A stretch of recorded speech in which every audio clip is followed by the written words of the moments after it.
ప్రకాశం జిల్లా పోలీసులు ప్రముఖ దర్శకుడైనటువంటి రామ్ గోపాల్ వర్మకి 41A కింద నోటీసులు ఇచ్చి విచారణకి హాజరవ్వాల్సిందిగా రామ్ గోపాల్ వర్మని ఆదేశించగా రామ్ గోపాల్ వర్మ మాత్రం ఈరోజు విచారణకి హాజరు కాకుండా నాకు వారం రోజులు సమయం ఇవ్వండి, నేను షూటింగ్లో బిజీగా ఉన్నాను అంటూ పోలీస్ అధికారులకి ఆయన వాట్సాప్లో సందేశాన్ని పంపించినటువంటి నేపథ్యంలోనే పోలీసులు రామ్ గోపాల్ వర్మకి 4 రోజుల సమయం ఇచ్చి అసలు నిజంగా రామ్ గోపాల్ వర్మ షూటింగ్లో ఉన్నాడా లేదా అనేది ఆరా తీస్తున్నారని, ఒకవేళ గనక రామ్ గోపాల్ వర్మ అసత్యం చెప్పి ఉంటే అతన్ని అరెస్ట్ చేయడం ఖాయం అనేటువంటి వాదనలు ఇప్పుడు తెర మీదకి వచ్చిన నేపథ్యంలో ఈ అంశం మీద మనం విశ్లేషణ చేసుకుందాం. ప్రస్తుతం మనతో పాటు ఉన్నారు ప్రముఖ రాజకీయ విశ్లేషకులు అడుసుమల్లి శ్రీనివాసరావు గారు. సార్తో మాట్లాడదాం. సార్ నమస్తే. సార్ నమస్కారం అండి. మరో 2-3 రోజుల్లో రామ్ గోపాల్ వర్మ అరెస్ట్ అవ్వడం ఖాయం అనేటువంటి ప్రచారం పెద్ద ఎత్తున జరుగుతోంది.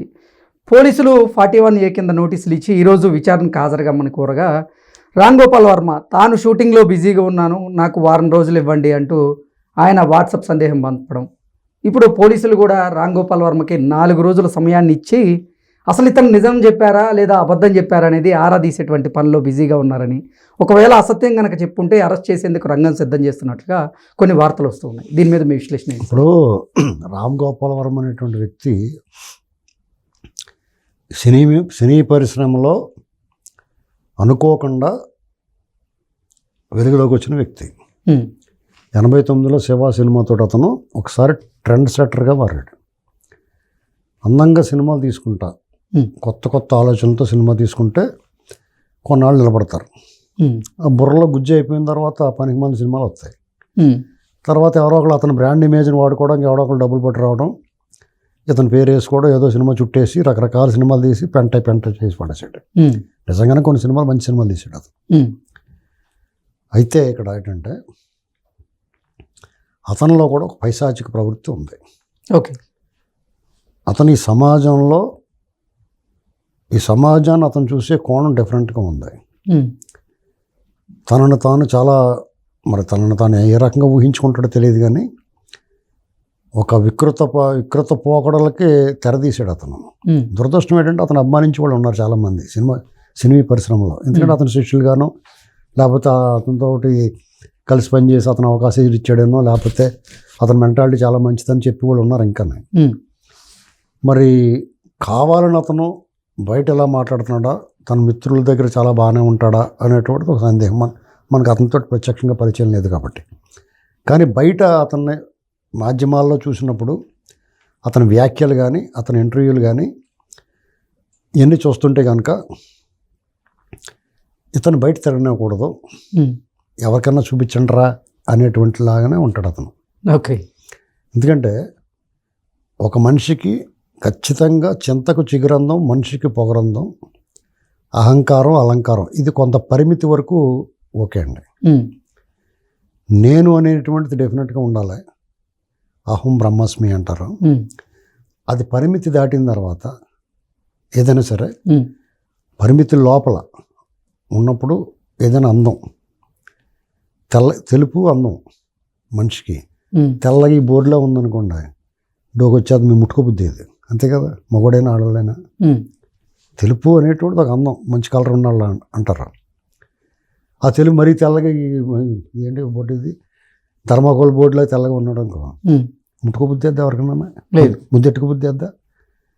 అలాగే ఏదన్నా అతను నేను ఇంతే, ఎవడైతే నాకేంటి, నువ్వు చూస్తే చూడండి, నిన్ను ఎవడు చూడమన్నాడో, ఇలాంటి పనికిమాలిన మాటలు మాట్లాడతారు. అతను దురదృష్టవశాత్తు అతనితో ఇంటర్వ్యూలు తీసుకుంటారు మీడియా, అతని ఫోకస్ ఉంటుంది. అంటే నలుగురు నడిచే దారిలో కాకుండా దాని ఎదురెళ్ళే వాడికి కొంచెం ఫోకస్ ఉంటుంది. దాన్ని అతను పబ్లిసిటీ కింద మార్చుకుని తనను తాను ప్రొజెక్ట్ చేసుకుంటున్నాడు. కొంతవరకు భరించవచ్చు. సరే, నీ సినిమాల వరకు, నీ వ్యక్తిత్వాన్ని దాని వరకు పరిమితం చేస్తే ఓకే. సమాజంలో రాజకీయ నాయకులు లేకపోతే కొంతమంది సెలబ్రిటీలు, ప్రముఖులు, వాళ్ళ పట్ల నీ వ్యాఖ్యానాలు, అతని అభిప్రాయాలు అభ్యంతరకరం. గతంలో చిరంజీవి గారిని, పవన్ కళ్యాణ్ గారిని పనిగట్టుకుని టార్గెట్ చేసి తను ట్వీట్లు పెట్టేవాడు. ఇప్పుడు ఛానల్ క్రితమే. వాళ్ళు ఎందుకు వదిలేశారో తెలియదు, అది పట్టించుకోలేదు. సినీ పరిశ్రమ కూడా ఖండించలేదు, అతను చెప్పలేదు తప్పయ్యా ఇది, మనందరం సినీ పరిశ్రమకు చెందిన వాళ్ళం కదా, నువ్వు ఇలాంటి మాటలు మాట్లాడటం కరెక్ట్ కాదు అని చెప్పాలి పెద్దలు. వాళ్ళు అలా మాట్లాడితే వాళ్ళ గురించి ఏమంటాడు, ఈ కుక్క ఇప్పుడు పిచ్చి కుక్క ఉందనుకోండి, ఎవరి మీద నేను ఎంటపడుతుంది అనుకో, సరే చీచి అని వెళ్తే మనం ఎంపడపడద్దేమో అన్న ఆలోచనతో కొంతమంది వదిలేసి ఉండొచ్చు.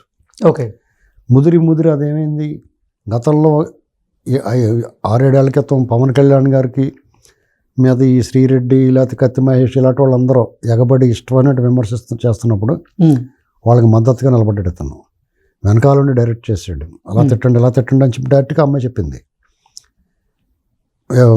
అక్కడ ఫిల్మ్ ఛాంబర్ దగ్గరికి వెళ్ళి నేను ధర్నా చేయమని అతనే చెప్పాడని చెప్పింది. అవును, ఇలాంటి వింత పోకడలో వికృత చేష్టలు అతను చేశాడు. అది కాకుండా కొంతమంది హీరోయిన్లు కానీ అమ్మాయిలతో కానీ అతను వ్యవహరించే తీరు, దాన్ని ప్రదర్శించే తీరు బయటికి ఆ వీడియోల ద్వారా అత్యంత జుగుప్సాకరం, అభ్యంతరకరం. ఈ సమాజానికి యువతకి నువ్వేం చెప్పదలుచుకున్నావంటే చూత్త మానేయండి అంటాడు.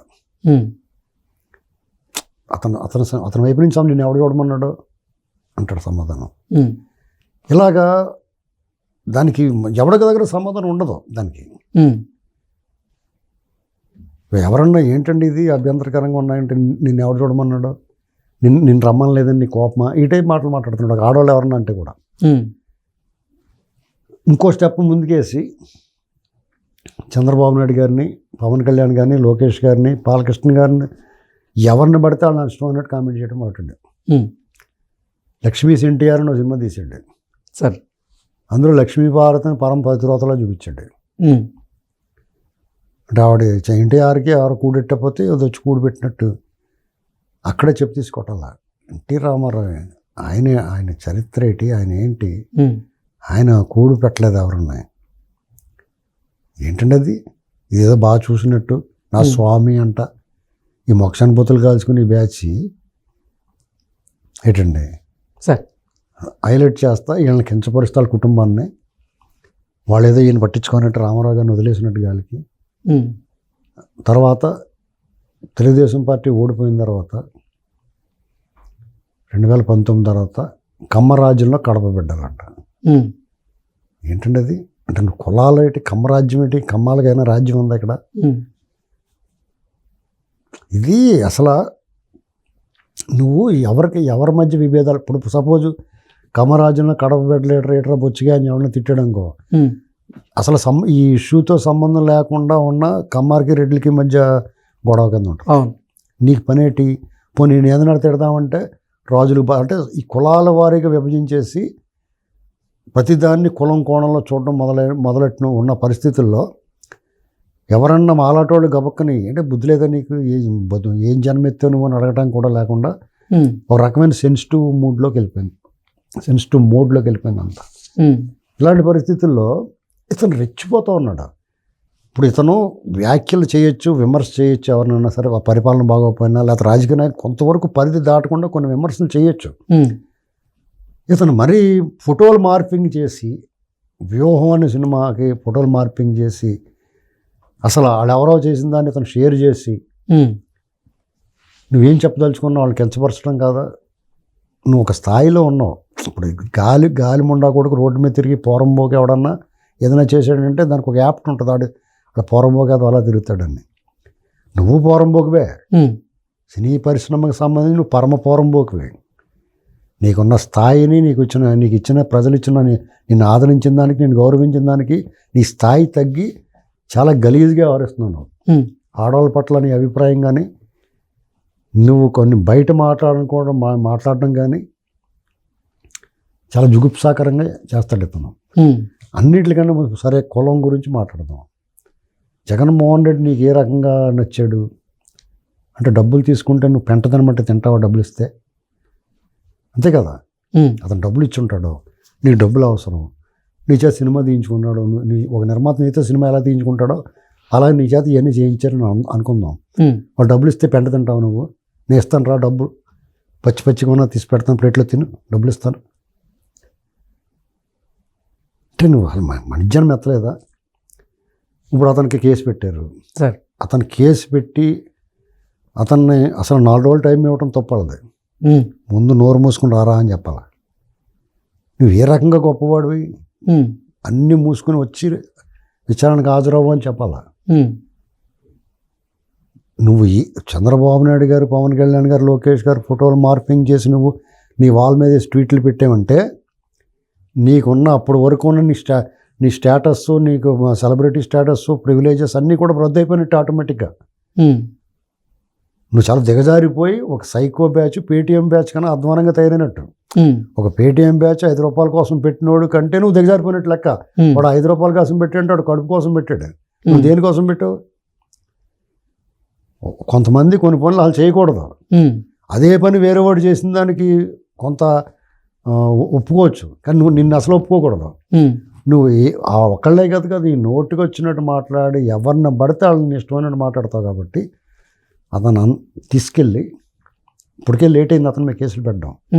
ఈసారి ఎప్పుడో టీడీపీ ప్రభుత్వం గతంలో ఉన్నప్పుడే ముడ్డి పగల కొట్టాల్సింది, లేదా మెగా ఫ్యాన్స్ అతను తోలు తీసి ఎండేయాల్సింది. ఏ కారణాల చేత ఆగారు, ఇప్పుడు ఆగరు. నీకు దబిడి కార్యక్రమం అనేటువంటిది ఖచ్చితంగా ఉంటుంది.